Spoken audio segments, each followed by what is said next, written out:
Hi guys, good afternoon. I wanted to talk to you about something this afternoon. Yes, I know I'm sitting in my car. I just got home actually from work. Yeah, my face looks a little oily. Yeah, because my makeup is not as fresh as it usually is in the morning. And then I'm a little upset. When I get upset, I don't know, apparently my hormones release something when I'm upset, and I shine more than I usually do. What I want to talk to you about this afternoon, and I want to talk to you about it because, as I said, I'm still upset, and I thought it necessary to talk to you while it's still fresh. I think something is wrong with us as Guyanese at times, or at least we act as though something is wrong with us. We act as though we don't have all our faculties intact. I mean, there are people who live and who don't have all of their faculties intact, unfortunately. The strangest thing is that they act better than some of us who have all our faculties intact. No. And I'm not going to be long. I'm really trying to contain my anger because the nonsense I see sometimes. We just came out of a year where we lost so many lives on our roads. And not just the loss of lives, the way that people died in those accidents, especially in the latter part of 2019. I remember the one accident where the woman was pregnant.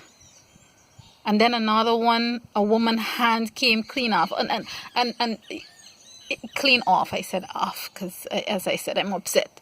But, and then some of these accidents were caught on video and they were so horrific. And if you have any emotions at all in you, you would wonder, did these people know that they were going to die? Did they know that this is the end?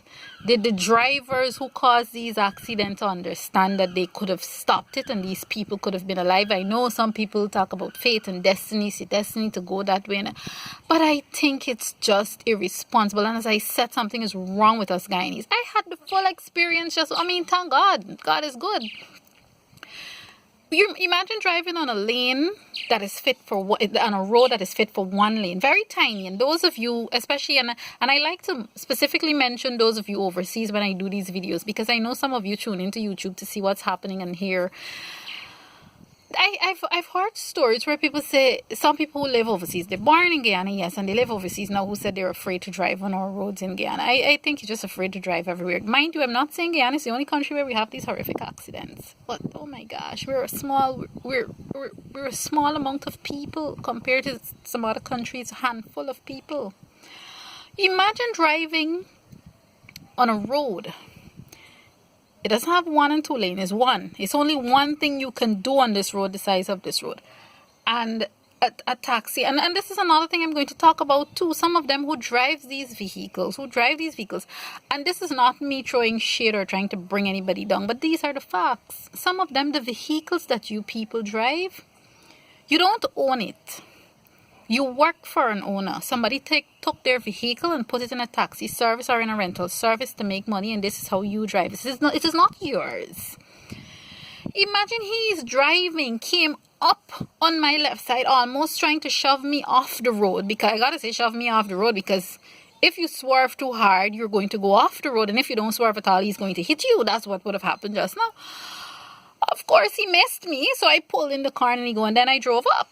And I stopped and I walked down my window and I said, you realize this is how people die on our roads because of drivers like you? Oh my God, the expletives and the profanities were ridiculous. I mean, it tells me that he is ignorant, and I would even go as far as to say illiterate. So it made no sense me just park up there and argue with him. But I am saying something is wrong with us. That's what I'm saying. It's either he's illiterate, he's ignorant to the facts. Apparently he's not seeing what's happening around him. He just doesn't care, or he's so angry and depressed and stressed out that it doesn't even matter. Where is this road rage coming from? And then it's not only about the drivers, you motorcyclists and cyclists. I'm going to be very honest and straight up at this point. Yes, I'm being a little distracted because, as I told you, I'm at home, but I'm still in my vehicle.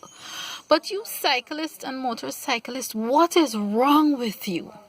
You behave as though you own the road, and you behave as though you have priority and you have the right of way. Yes, because you're small, we pull aside. But some of you bob and weave between the traffic. I mean, understand that when you bob and weave between the traffic, sometimes a driver may not hit you, but a driver may swerve to avoid hitting you. You go on about your business and you realize the driver either slam into another vehicle, God forbid a pedestrian or some piece of public infrastructure, and you people don't care. It's as if you have no value for life, no respect for this body that God gave you. None.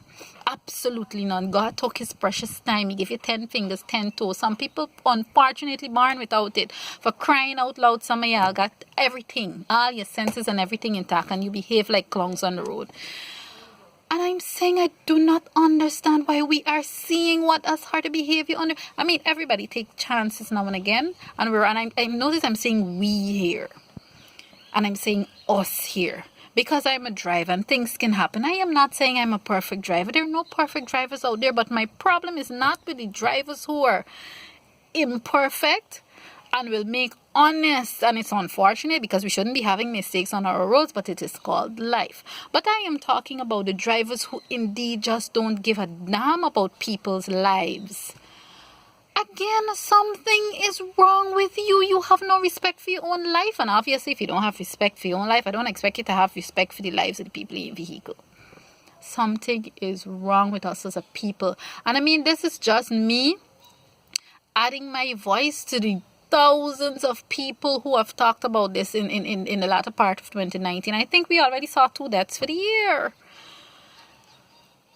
And the unfortunate thing is, and I think this is just human nature though, but I must speak of it. We are built. I don't know if our brains are designed to only have an outrage when there is a horrific accident. You know, when so many people died or a car smash up or crumble like paper. When we see these images, we're outraged. I remember a long time ago when I first got into the business of journalism. This we're talking about almost 15 years ago.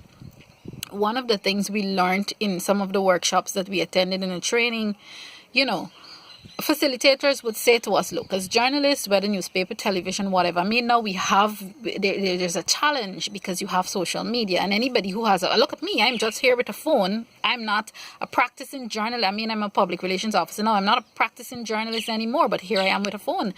Everyone can do this.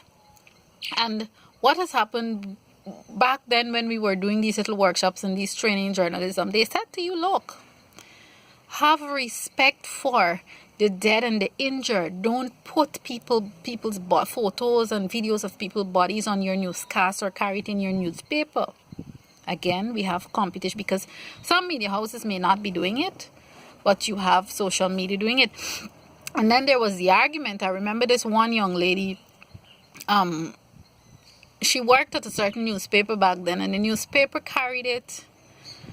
I'm not sure if it was a front page, but it was carried, and then it was on an online edition where somebody body parts was coming out, and her argument was, look, we got to put this thing out there, let people see this is what happens when you speed, this is what happens when you're careless and callous about life. And I'm saying that has not worked. In a decade, that hasn't worked either, because we're putting those things out there, we're exposing. Imagine somebody doesn't know that their family member died or were brutally injured in an accident, fatally injured. Well, obviously if they're fatally injured, they've died. Imagine somebody doesn't know that, and bloops, they go and they turn on the news. Or, well, now it's not news, it's just social media, everybody with a camera. My point is that all the horrific things that we put out there, it seems we've become, and this is why I don't like to click on those images, because I said I don't want to be one of those persons who've become immune to it. We click on the image and we're like, oh my God, this is so happening. And in 2 minutes, that's it, you're done. So it's like our emotions are just temporary. There's just this temporary and this selective outrage about things, and then it's gone. And that's what I'm saying. It has to stop, because it is making us inhumane. You know, we outrage and we cry, and then a minute, half hour, some of us not even so long after, we move on.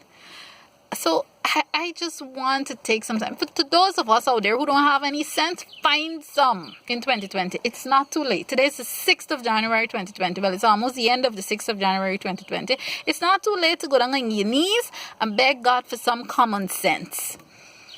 Because we're behaving, especially with on our roads, like we don't have sense. Anyway, as I said, I didn't want to be long. I've already gone past 10 minutes.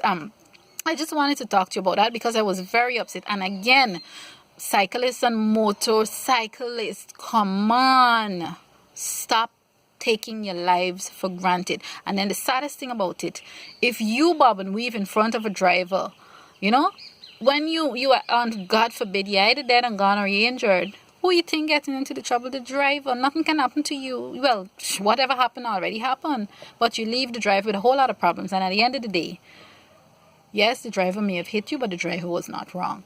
So I'm calling on cyclists and motorcyclists to take extra precaution. But as I said, that's enough for me for now. I'm going to go get inside.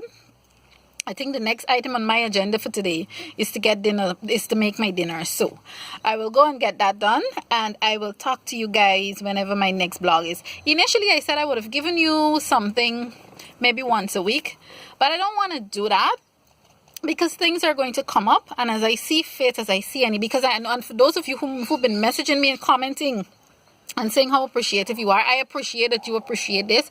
I appreciate that even if it's a handful of you, that there are you out there who appreciate these little videos from me. I like to remind you, don't just watch the video, go subscribe, get your friends to subscribe. Tell me about things that you want me to talk about once it's in my reach, and once it doesn't affect my my daily job, I'll try to shine some light on it. But go subscribe, help my subscribers to grow. I appreciate you. Those of you who are on YouTube, you follow me on YouTube, and you're not on my Facebook page, you can go add me, you can follow me, whatever you want to do. I still have space, so go just subscribe. And again, sound off in the comments, tell me what you think, give me your ideas. I mean, if it's been ventilated so much in the public, but give me your ideas. Let's talk about this. Let's talk about how we can reduce road fatalities and so on. None of us got obviously none of us have the answers, but we can talk to each other. A couple of weeks ago, I said that I'm tired of the ongoing conversation on social media about it, but we need action. So let me hear from you, not just the outrage, but solutions. What you think are possible solutions, actions. I hope somebody out there is reading and listening, but that's all I'm going to say for now. I got to go enjoy what's left of your Monday evening. And of course, subscribe until I talk to you the next time. Bye, guys.